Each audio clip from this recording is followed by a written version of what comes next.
ধর্ম নিয়ে রাজনীতি সবচেয়ে বড় দুর্নীতি। আগে হুমায়ুন কবিরকে ঠিক করতে হবে, উনি কি করবেন। এই কথার মধ্যে দিয়েই তো ওনার দলের দ্বিচারিতা প্রমাণ হচ্ছে। উনি একদিকে বলছেন জোট চাই, আবার বলছেন নওশাদ সিদ্দিকীকে হারাবো। বিজেপি আর তৃণমূলের মধ্যে কোনো তফাৎ নেই। এই আগে হুমায়ুন বাবুকে স্পষ্ট করতে হবে উনি কি চাইছেন। হুমায়ুন কবির এখন স্বীকার করেছেন যে উনি যে 30% হিন্দুকে কেটে ভাসিয়ে দেবো জলে, এটা মমতা ব্যানার্জি ওনাকে বলতে বলেছিলেন। তাই তাদের সাথে হাত মেলাবো কি মেলাবো না, এটা তো আমরা বাম আইএসএফ কংগ্রেস বসে ঠিক করবো। এটা তো এককভাবে আইএসএফ বলতে পারে না। প্রান্তিক মানুষ বাদ দিয়ে বামপন্থা হয়? বামপন্থা কার কথা বলে? বাম আইএসএফ কংগ্রেসের জোট হবে, তার সাথে আরো কিছু দল আছে যারা সেকুলারিজম প্র্যাকটিস করে, যারা আমি একবার বলবো নওশাদকে হারাবো, আরেকবার বলবো সেলিমদাকে হারাবো, আরেকবার বলবো অদিতদের হারাবো। বিষয়গুলো তো এইভাবে হতে পারে না। নয়া বাংলা করতে গেলে এইসব কথাবার্তা চলবে না। জনগণের প্রতি আস্থা রাখতে হবে, রিমোট কন্ট্রোল থাকবে পশ্চিমবঙ্গের জনগণের হাতে। তৃণমূল কংগ্রেস থেকে সাসপেন্ডেড নেতা হুমায়ুন কবির, যদিও তৃণমূল এখনো তাকে বহিষ্কার করেনি, অথচ সে দল তৈরি করে ফেলেছেন। তিনিও বলতে চাইছেন আইএসএফ বা বামপন্থীদের সঙ্গে কংগ্রেসের সঙ্গে তারা জোট করতে চায়। সেক্ষেত্রে আইএসএফ কি যাবে হুমায়ুন কবিরের দলের সঙ্গে জোটে?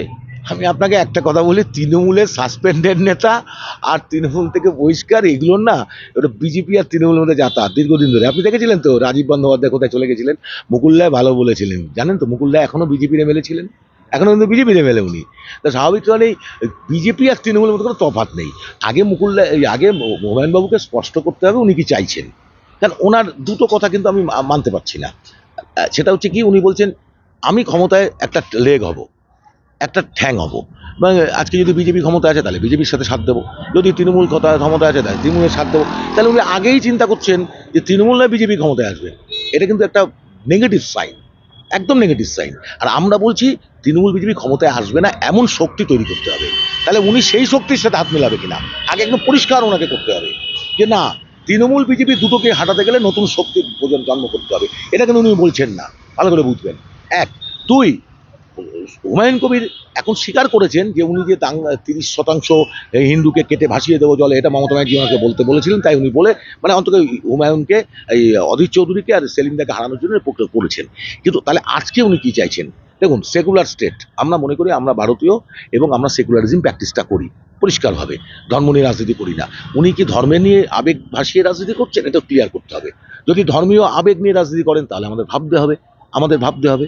So Indian secular front strongly secular practice করে। দেখবেন আমাদের চেয়ারম্যান নওশাদ সিদ্দিকী তার একটা আজ থেকে যে তিনি নেতা হওয়ার পর থেকে কোনোদিন দেখেছেন কোনো ধর্মীয় কথাবার্তা বলেছেন? উনি অথচ কিন্তু একটা ধর্মীয় পীর, অথচ কিন্তু রাজনীতির ময়দানে কোনোদিন, কারণ আমাদের পার্টি মনে করে ধর্ম হচ্ছে ধারণ করা, বা আমি ব্যক্তিগতভাবে মনে করি ধর্ম মানে ধারণ করা। কে কি ধর্ম করবে তার ব্যক্তিগত বিষয়। যার জন্য আপনাকে বললাম যে সংবিধানের প্রথম কথা, we the people of the India.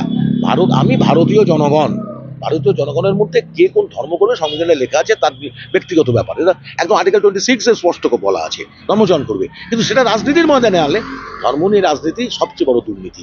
আগে হুমায়ুন কবিরকে ঠিক করতে হবে উনি কি করবেন। সেটা যদি ঠিক করেন, উনি সত্যি তৃণমূল বিজেপিকে হারাতে যান, ভাবতে হবে আমাদের। আমরা মানে নজর রাখছি, ওনার গতিবিধি ওনার বক্তব্য সব নজর রাখছি আমরা। যদি প্রয়োজন হয় তৃণমূল বিজেপিকে হাঁটানোর জন্য তাদের সাথে হাত মেলাবো কি মেলাবো না, এটা তো আমরা বাম আইএসএফ কংগ্রেস বসে ঠিক করবো। এটা তো এককভাবে আইএসএফ বলতে পারে না। কারণ আমরা তো আইএসএফ সংযুক্ত মোর্চা করে লড়েছি 21 সালে, হয়তো লোকসভায় আমাদের বিশেষ কারণে হয়নি, তার মানে তো আবার উপনির্বাচনে লড়েছি। তো জোট তো অ্যাকচুয়ালি আছে, মানসিকভাবে জোট আছে। আর দ্বিতীয় কথা একটা জেনে রাখুন, মানে অনেকে আপনারা তথাকথিত বামপন্থী বলতেই বোঝার চেষ্টা করেন সিপিএম, সিপিআই, লাল ঝান্ডা আলো। আসলে বামপন্থা মতাদর্শ আইএসএফটা কারা? আইএসএফ এর পরিষ্কার কিন্তু প্রান্তিক মানুষটাই হচ্ছে আইএসএফ এর শক্তি। তাহলে প্রান্তিক মানুষ বাদ দিয়ে বামপন্থা হয়? বামপন্থা কার কথা বলে? তা আইএসএফ এর পুরো একদম টপ টু বটম প্রান্তিক মানুষ, কর্মী, সমর্থক, নেতা, নেতৃত্ব সব। তাহলে আইএসএফ যে বামপন্থী দল নয়, এটা ভাবলো কে? তো স্বাভাবিক কারণেই বাম আইএসএফ কংগ্রেসের জোট হবে, তার সাথে আরো কিছু দল আছে যারা সেকুলারিজম প্র্যাকটিস করে, যারা আরএসএস বিরোধী, কট্টর আরএসএস বিরোধী, যেমন এসডিপিআই, ওয়েলফেয়ার পার্টি, অনেক আছে। তাদের সবাইকে আমরা নেওয়ার চেষ্টা করছি এবং নিয়ে একটা লড়াইয়ের দিকে যাওয়ার চেষ্টা করছি। আমাদের পার্টিতে এটা আলোচনা হয়েছে। আমি পার্টির বাইরে তো কোনো কথা বলবো না, আমার ব্যক্তিগত মত চলে না। আমার পার্টিতে পরিষ্কার স্ট্যান্ড যে আমরা এই মুহূর্তে বাম, কংগ্রেস, আইএসএফ এবং ছোট ছোট যেসব দল এবং ব্যক্তি, যারা মানুষ, যারা সত্যিকারের তাদের প্রভাব আছে, তাদেরকে সাথে নিয়ে আমরা এই সরকারকে উৎখাত করব। হুমায়ুন কবিরের দল জনতা উন্নয়ন পার্টি সম্পর্কে বেশ কিছু মন্তব্য ইতিমধ্যে ওই পার্টির পক্ষ থেকে এসেছে।